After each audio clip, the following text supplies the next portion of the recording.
Welcome to the Executive Coaching Podcast, where Executive Coach Alicia Cowan will discuss leadership topics and coaching solutions to tackle the most difficult problems that keep you from leading your team to success.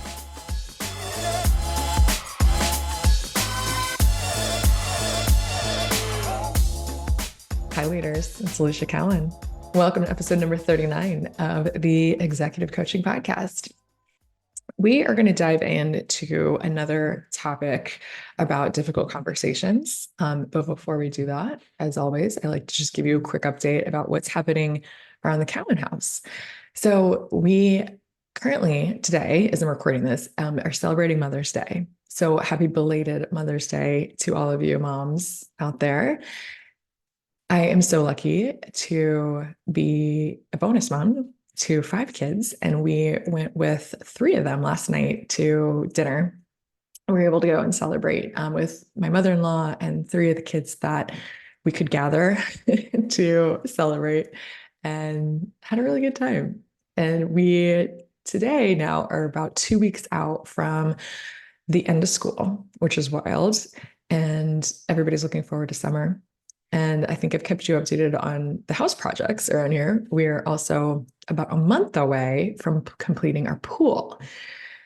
Last week, they wrapped up tile and the coping. And so the pavers will probably happen this week and puts us about 3 and some change, 3.5 maybe weeks away from completion, which is just amazing. And we're so excited about that. So we'll keep you updated as always.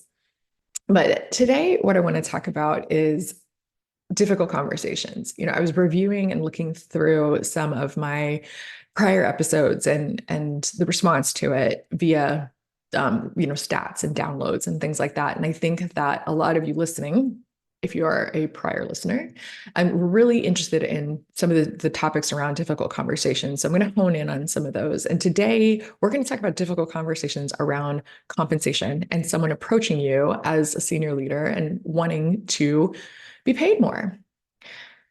So we're going to talk about how to handle that. So what do you do when you get asked the question or you're confronted with an associate that wants to discuss their compensation package?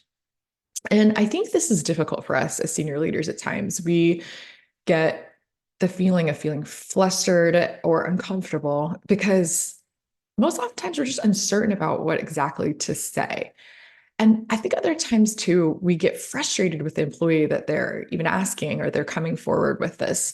But I think it's becoming more and more common and frequent. So I think we have to get through feeling flustered and uncomfortable and frustrated and get to the other side of that and feeling like confident in knowing what to say and feeling that this is more normal. And so you could choose to feel frustrated with employees that ask, or you can know that it's now part of being an employee in the workforce. And I think pay transparency and pay laws are becoming way more common and being discussed just way more openly. And so it's not going to be uncommon for employees to come forward and ask and to talk about their compensation.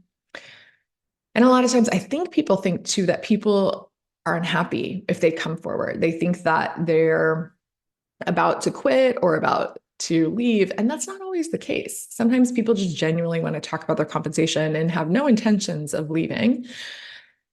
They just want to talk about it and want to know if it's an option, and they feel strongly about advocating for themselves. And so I also want to debunk that myth of like that person, the employee is going to quit unless I do something. So like a lot of people feel like they need to act out of fear or desperation or scarcity if someone comes forward.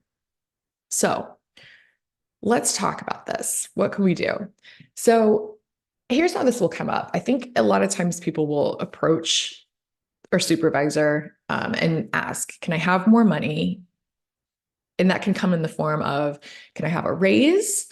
It can come in the form of asking for a bonus or asking to negotiate bonus percentage, or upon getting hired, people can negotiate their salary. Okay. So there's a couple different times that you can expect it. And so that was an obvious one. Again, people getting their offer at the time of hire, but also I think it's very common that will happen either before, during, or right after the review process. So that's one time. Also, if you have a certain cyclical promotion cycle, and if this person didn't get promoted, sometimes they will talk about or want to talk about their salary.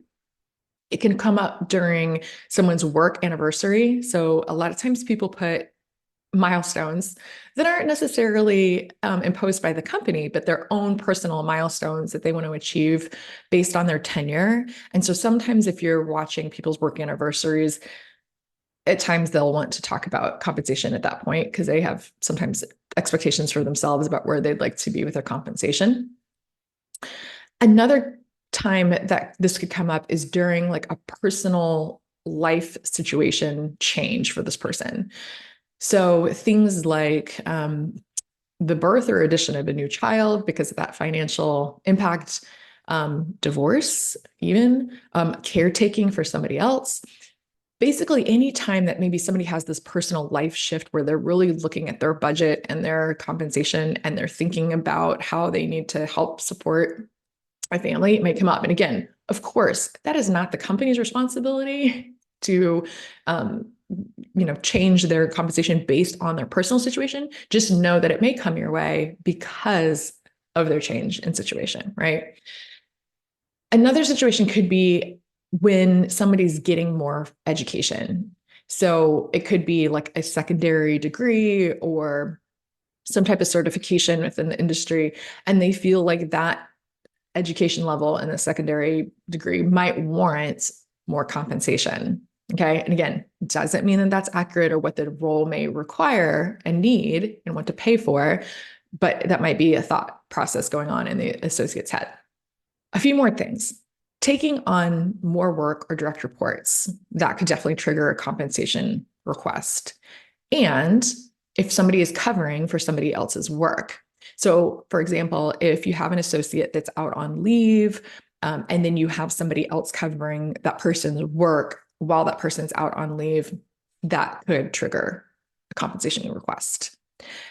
And really, lastly, honestly, this could come up whenever. And like I said, a little bit earlier, more and more employees are hearing about pay transparency. If you hop on LinkedIn and you were looking even at any job right now, it's very transparent and posted. A lot of states are requiring pay transparency laws where, salary ranges are posted. So I think more often than not, you can really expect this whenever. It can really pop up whenever.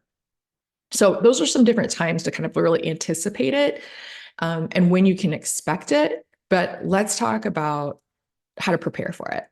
So here's the tip, pro tip. When you're thinking about preparing for it, what you can really do with your employees, if you so choose, is really to be clear on your end that it's really helpful to get a heads up if they want to talk about their compensation. So if you have a tendency to be caught off guard in these situations and you don't necessarily feel like it's going to serve you well not to be prepared, ask for a heads up from them. So let them know, like, hey, if you give me a heads up, you want to talk about this, it'll allow me to come to the conversation in a way that's really prepared for you and to be thoughtful in it. So that's just a little pro tip if you want to ask for that from them. But here's some other ways you can prepare for this. Number one, it's really important as a senior leader that you understand your company's compensation philosophy. This will help you know that if someone approaches you out of the blue, you will know and understand, is it even an option to talk about this salary negotiation? And you'll understand exactly what the company's compensation philosophy is, and you'll understand the factors that will go into determining salary, determining what the bonus structure looks like, and determining if there's like stock or LTI options, and how promotions and pay increases work. Okay. So I encourage you, if you have a great compensation team and HR partner with them and use them to educate yourself and make sure that you understand it really well and can speak to it. Okay. The second thing you can do if someone approaches you is really to prepare, is to look at their past performance review ratings and to understand what the trajectory of their performance looks like. Third, you can also go through and review this employee's compensation and market data for this specific role. And again, HR should have this information so they can get it from the comp team, or you can partner with your HR partner. And then you can really understand where this associate's current compensation range is, and you'll understand where they are within that range for that specific role. Okay. So again, I'm not a compensation professional, but I've worked in HR for many years and recruiting. So I understand comp pretty well.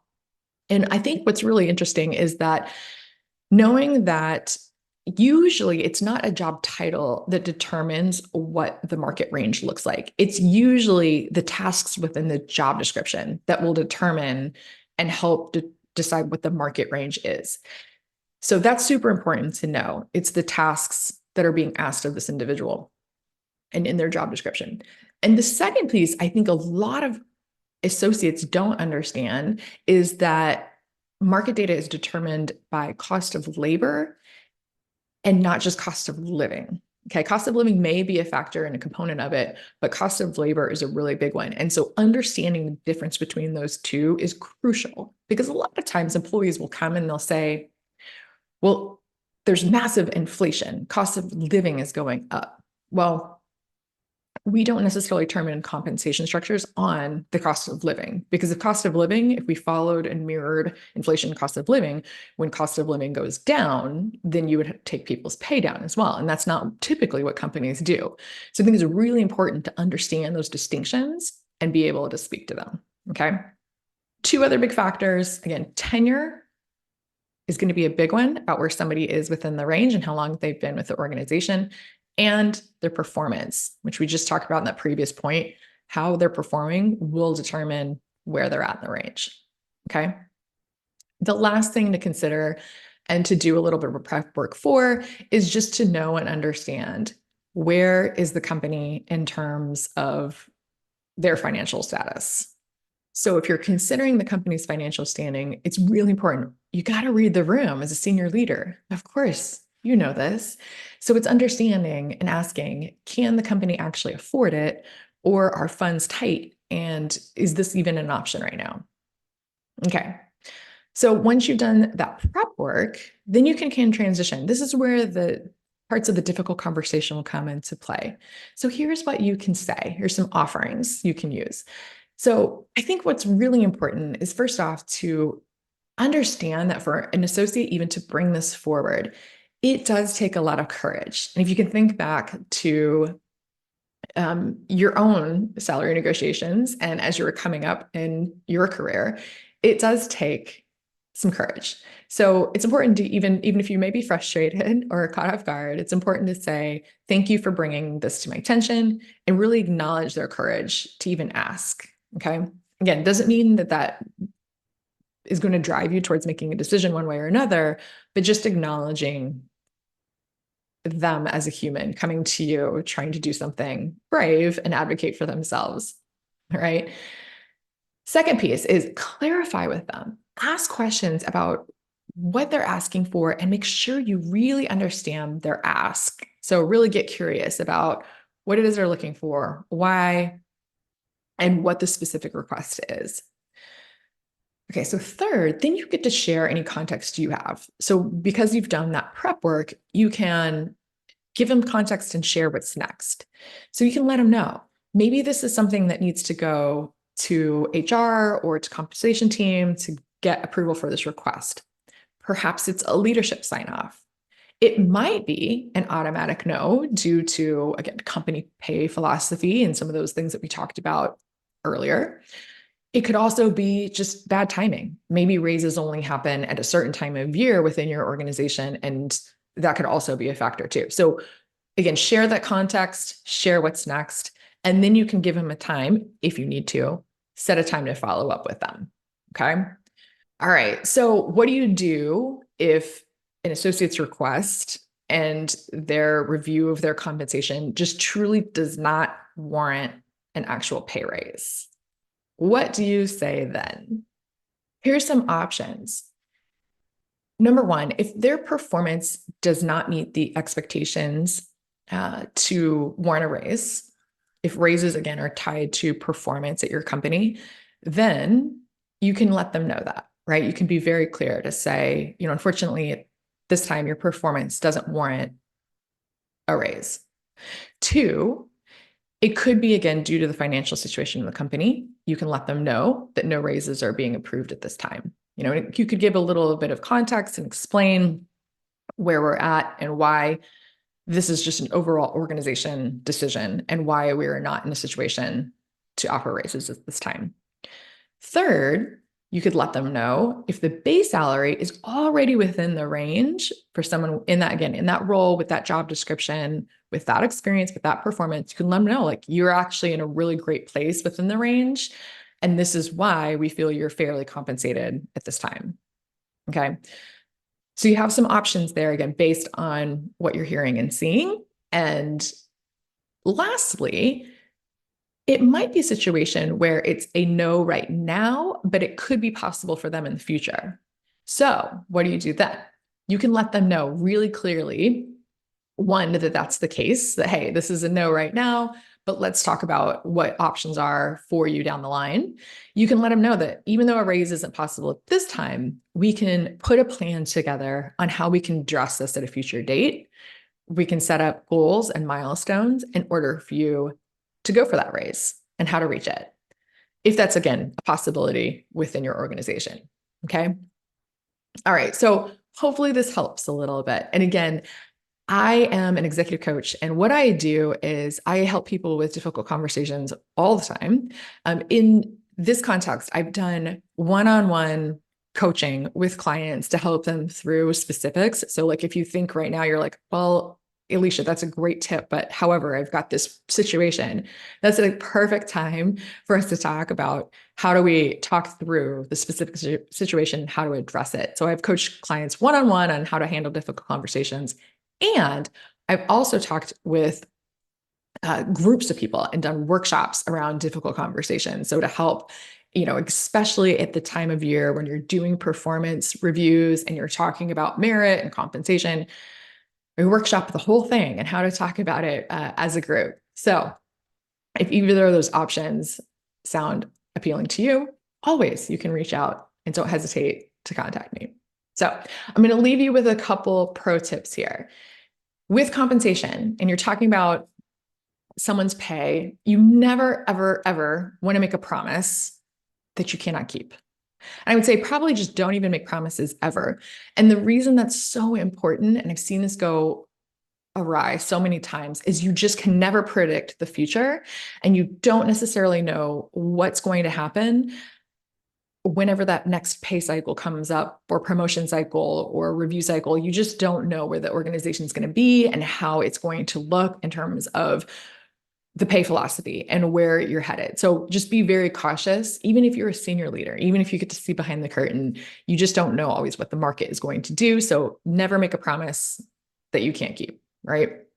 It really can ruin employee engagement and really cause a lot of distrust. Okay.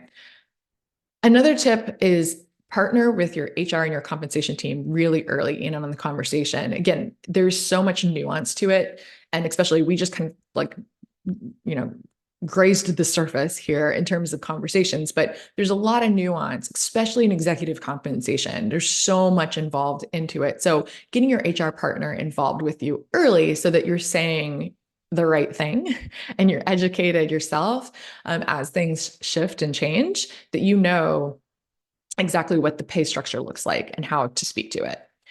And the last pro tip here is when you do have an associate come to you and ask for a compensation review, really, truly, the big one is just not to ignore it and not to leave them hanging out there wondering about their request, because you don't want to deal with a difficult conversation. Okay. All right, senior leaders, you got this. You absolutely can handle some of these tough conversations. And even though it may feel, uncomfortable or frustrating or a little bit awkward, it's such an important conversation to have now, because again, it's going to come up more and more as these pay transparency laws are out there. And so I encourage you, practice, get good at this. And if you need help, as always, do not hesitate to reach out. You can reach out to me on my website, EliciaCowanCoaching.com. It's ElisiaKeown coaching.com. And as always, thank you for listening. I love having you around. All right, talk to you soon. Bye.